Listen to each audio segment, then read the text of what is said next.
Welcome back to the channel, guys. A couple days ago, might have been a week or so, I posted on the community tab on the channel asking you guys to ask me your habitat hunting questions, and I told you I would answer them on an upcoming video. Well, I'm going to go through these questions. I have them screenshot on my phone, and I'll also pop them up on the screen so you guys can see them as well. But we're going to run through these fairly quickly. Hopefully I don't make it a super long video.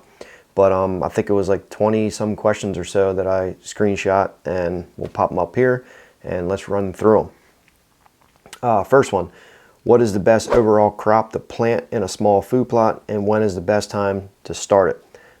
That's a hard question to answer without knowing any more details. I would say for the average food plotter, the best crop to plant is going to be a grain such as winter wheat or winter rye. Sometimes you get away with clover, but it also depends if you're up north or south. Up north, you need something more cold, tolerant, such as wheat and rye. Down in the south a little bit, you can get away with some clover. Or if you're deep down in the south, you can either get away with some like cowpeas or beans or something like that. Far north, larger plots, you can get away with brassicas. But for the majority of hunters, winter wheat's going to be your best bet. Next question. After 2 years planting brassicas in a food plot, what would be your recommendation for high yielding, frost tolerant green planting in that food plot? There's a lot of guys that say, if you continue to plant brassicas in the same spot year after year after year, you'll get a diminishing return. Well, that is true if you're not putting nothing back in that soil, meaning you're not doing soil samples and things like that. I planted brassicas 5 years in a row in a food plot and got more return out of them each and every year. It just depends on what you're putting back into that soil. Some plants take from the soil and some plants put into the soil. When you're planting annuals throughout the year, you can put back into the soil. So if you're continuing to plant brassicas, you're not doing soil samples, you're not fertilizing according to that soil sample, and you're not paying attention to micronutrients, then you'll start to see a diminishing return in your brassicas. If you want to replenish that soil with some minerals and things, do rotations of some buckwheat, some winter wheat, some winter rye. You can even add some clover with your brassicas as well. That way, leading into the next year, you have that clover producing some nitrogen. All right, guys, this is a long question here. I'll pop it up on the screen, you guys can see, but we'll get to the bottom of it. But my question is, what do you recommend to plant and when this spring? Also, is it going to hurt to plant a kill crop in front of my blind in the woods? And if I do all this, is a feeder that I've set up going to hurt my hunt? It's not going to hurt to plant a food plot in front of your blind as long as you can get into that blind without alerting the deer when you enter that plot and exit that plot. That's the main thing. You cannot spook deer when you go into these food plots. It's a very important part of that, because if you spooking them, you can make that plot nocturnal. They'll just hit it at nighttime or avoid it altogether. And as far as a feeder goes, me personally, I would not put a feeder there. I steer away from feeders. Some areas, some states, you can get away with putting a feeder.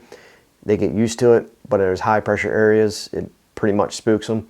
And most of the time when they hit them feeders, it'll be at nighttime. Get rid of the feeder, hunt that plot, that green plot, without spooking deer, you'll have better results. I watch a lot of your videos on food plots. I receive some great information from them. I hunt on timber company land, so a lot of hereabout is not allowed. My question is, when they thin out rows of pines, what's a good mix to plant to start building good soil health? Usually in those pine settings, the soil is going to be very, very acidic. So if you have acidic soil, you're not going to get anything to grow. I don't care what you plant. Your best bet is to do a soil sample, get tons of lime in there, make sure you have enough sunlight, and just start doing rotations of some clovers and some buckwheat. Those will be good to help build the soil up a little bit, start working the nutrients in there, and then do rotations of winter wheat and winter rye, and just continue to plant annuals for a few years to get that soil improved, and you'll have some good results. But main thing in that situation is probably going to be your lime. What's your thoughts on adding trees to your food plot program? I've added persimmons, pears, crabapples, mulberries, and chestnut trees to my clover plots. They are still young trees that haven't produced fruit or nuts yet, but hopefully in a few years, they bring in and hold more deer on your property. Happy New Year from Alaska. I think fruit trees and things can be a great addition to a food plot. I think a lot of people pay too much attention to fruit trees and not actual food plots, because you got to remember, like you just said, you know, fruit trees and things take years to produce fruit, and when they do produce, they're only producing for a couple months out of the year. But adding them to additional food plots, or adding them to an area that's maybe leading to a food plot, can be very powerful. Have you ever planted a food plot in an area that stays relatively wet, not flooded per se, but a low area that is wet? What are some good spring and fall plantings in areas like this? I have. If it's super, super wet, you're going to have problems, most likely with pH issues, and you're going to have maybe some fungus issues growing on the soil, or possible moss and things like that. If you fix your pH, you can probably get some clovers to grow, annual clovers to grow in the spring, and then leading into the fall, you could do, again, it's probably going to be winter wheat or winter rye. Do bucks group together after rut going into the winter? I would say yeah, because usually, you know, during the rut, bucks are independent. You know, they don't want to be around each other. If they do, they're going to fight, because they're fighting over a woman, you know, a doe. So after the rut's over, typically a week or whatever it is, after they kind of recover, they're going to be on food sources heavy, because they're going to want to replenish all their body weight that they lost during the rut. And I would say if you start seeing bucks together after the rut, that's probably a good sign that the rut is over. When you see them bucks separately, the rut is probably on, and they'll kind of, you know, and everything is over, they'll be back on that, you know, bedding food pattern. I own a square 40-piece Southwest Missouri. My south boundary has approximately 7.5 acres of thick canopy open timber that consists of mostly blackjack oaks that I'd like to thicken up. Would you recommend falling the trees or terminating in another way? My goal is to make this as thick as possible, as the neighbors to the south like to hunt the property line. Thanks in advance. In that situation, you could probably, if there's trees in that area to block neighbors, you could probably hinge cut them. That way they still stay alive. And then they'll really thicken up that way if you can hinge cut them. You can also drop some as well. But you know, when you drop the trees, you're killing that tree. So whatever foliage is on them, leaves are on the tree, they're going to fall off, and you know, it's still going to be thick. But I would say the best bet in that situation would be to, if you have trees, to hinge cut. Do it safely, but hinge cut them. That way they stay alive, and them shoots will come out of there, regenerate. It'll be so thick in a couple years they won't be able to see through it. I know there is not a one-size-fits-all solution. What do you look for in a property design to design the habitat for mature deer? I assume access would be first, but how do you figure out where to put bedding and food plots on a property? This is too long of a question to answer, but you know, a food plot has to be in an area that you can get to without spooking deer. Bedding would be in an area, if that property needs bedding, but it would be in an area where it's away from food, and that way deer have to travel, you know, to that food source, and you can catch them, you know, coming to and from hunting travel corridors and such like that. You have to follow the lay of the land. Deer, that's how deer travel. They travel the lay of the land. You have benches, saddles, ridges, different types of habitat that meet together, edges, creeks, swamps. It just really depends on how the property is laid out, on how you would actually set it up. But again, like I believe you said, the most important part is being able to access all those features without spooking deer. What's your take on use of prescribed fires for habitat improvement within an 80-acre woods? More green browse and added cover. How about the hack and squirt method for opening the canopy to let sunlight down? One thing that I don't have a bunch of experience with is prescribed fire. I do believe prescribed fire has a good, you know, it has a place for it. I don't think it's needed all the time, especially in an area that has a bunch of green food, because you know, that's the point of a fire, is to kind of get things regenerated. You'll get a bunch of forbs and stuff growing.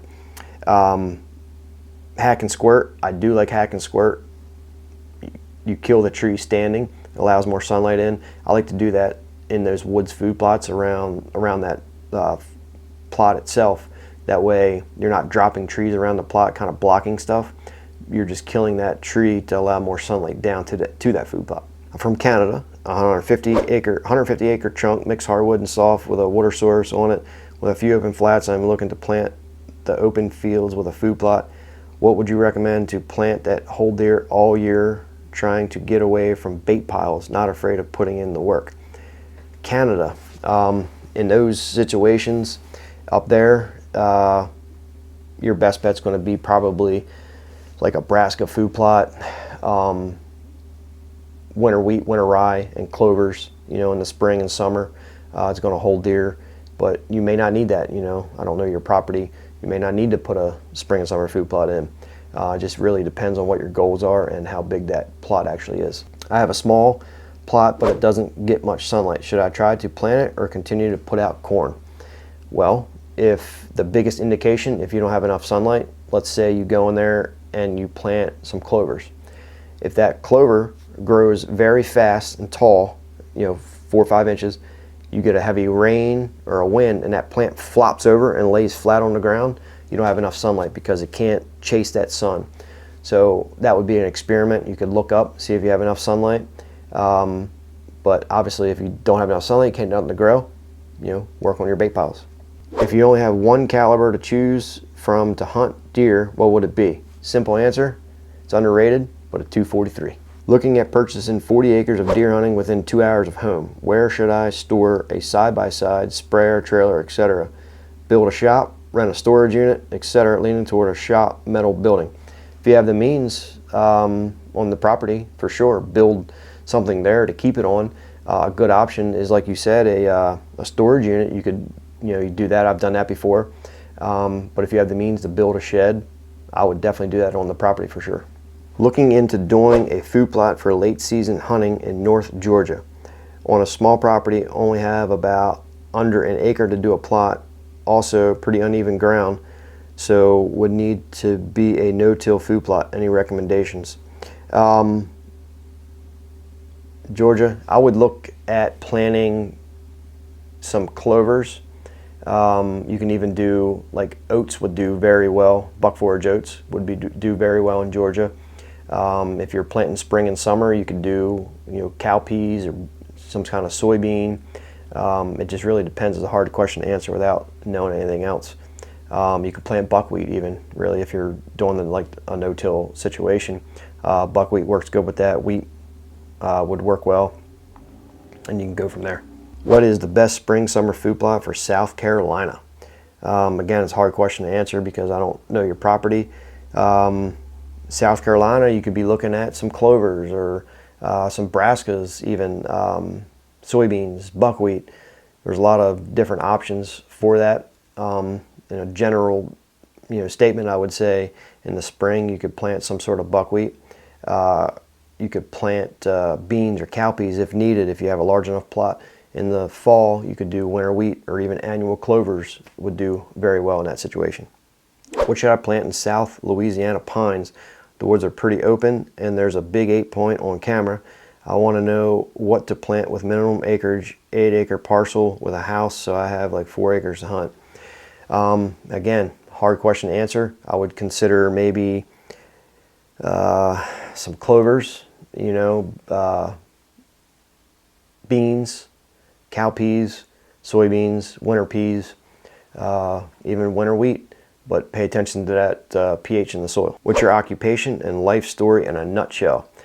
My occupation is commercial refrigeration. I also do YouTube, land consulting, and I have multiple other jobs that I do. And my life in a nutshell is I wake up every day, I do some sort of work, I focus on hunting, researching, YouTube, doing videos.